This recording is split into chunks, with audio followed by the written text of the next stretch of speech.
Je voudrais, Monsieur le ministre, vous redire notre engagement à rester mobilisés pour vous accompagner dans l'accomplissement avec succès de votre exaltante mission au service de notre pays et que vous menez avec brio sous la direction éclairée du chef de l'État, son Excellence M. Macky Sall. Monsieur le ministre de l'Économie, des Finances et du Plan, Monsieur le ministre délégué, au nom de toutes les personnes présentes, je voudrais vous dire bonne et heureuse année 2019. Que cette année nouvelle vous apporte, ainsi qu'à vos familles respectives, vos enfants, vos proches et à tous ceux qui vous sont chers, une très bonne année de santé, de succès dans toutes vos entreprises, la paix sociale et l'épanouissement personnel. Je voudrais à mon tour présenter à chacune et à chacun de vous, ainsi qu'à vos familles, mes vœux chaleureux de santé, de longévité et de bonheur complet pour l'année 2019. À ces vœux, j'associe naturellement les membres de la famille du ministère de l'Économie et des Finances et du Plan, au sens large, qui au quotidien défendent les valeurs de travail, de probité, d'excellence de ce département.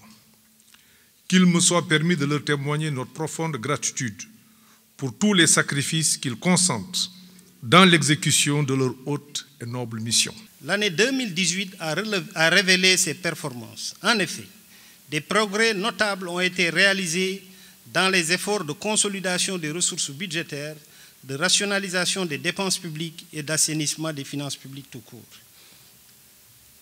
À titre provisoire, les régies financières ont mobilisé des recettes totales de 2 407,2 milliards de francs CFA, dont 2 150 milliards de recettes fiscales et 256,5 milliards de dons.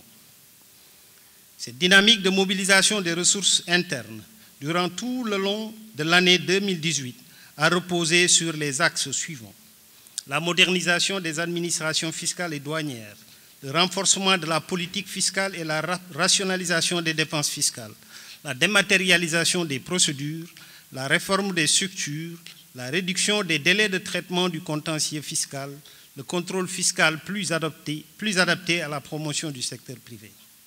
En ce qui concerne les dépenses publiques, sur une autorisation de dépenses du Parlement de 3 774,7 milliards de francs CFA, auxquels s'ajoutent les reports de crédit de 41,1 milliards et l'appui budgétaire complémentaire de la Banque mondiale de 28 milliards dédiés à la Sénélec, soit des crédits ouverts de 3 848,8 milliards, l'exécution budgétaire à la date du 31 décembre 2018 a atteint 3 529,6 milliards, soit un taux global d'exécution de 92%.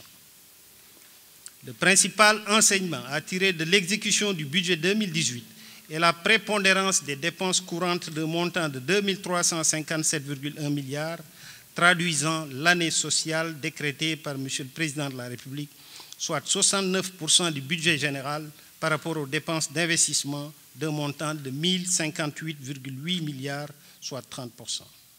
Le PSE tire son crédit d'abord de la stabilité de notre cadre macroéconomique, laquelle signifie pour le département une mobilisation efficiente des ressources fiscales, une rationalisation des dépenses et une politique d'endettement prudente et efficace. C'est dire que nous devons veiller à garder intacte la qualité de nos finances publiques à travers la discipline budgétaire et la mobilisation efficace des recettes. C'est pourquoi je voudrais saluer les efforts faits par nos régies financières, douanes, impôts et trésors, qui ont pu mobiliser en 2018 à titre provisoire 2 150 milliards de francs CFA. Je salue également au titre des réformes budgétaires et en perspective du basculement en budget programme à l'horizon 2020, les chantiers importants qui ont été amorcés par le département. Mesdames et messieurs, garder intacte la qualité de nos finances publiques et maintenir la dynamique de croissance de notre pays impose la mise en œuvre de réformes. Ainsi, dans le cadre de la mise en œuvre du plan d'action prioritaire de la deuxième phase du plan Sénégal émergent, l'objectif de cette année nouvelle pour le ministère de l'Économie, des Finances et du Plan est de promouvoir un secteur privé créateur de richesses et d'emplois, moteur de la croissance économique. Pour y parvenir, des réformes structurelles sont à mettre en œuvre dans les meilleurs délais pour élargir la base productive de l'économie et améliorer la compétitivité et l'attractivité du Sénégal.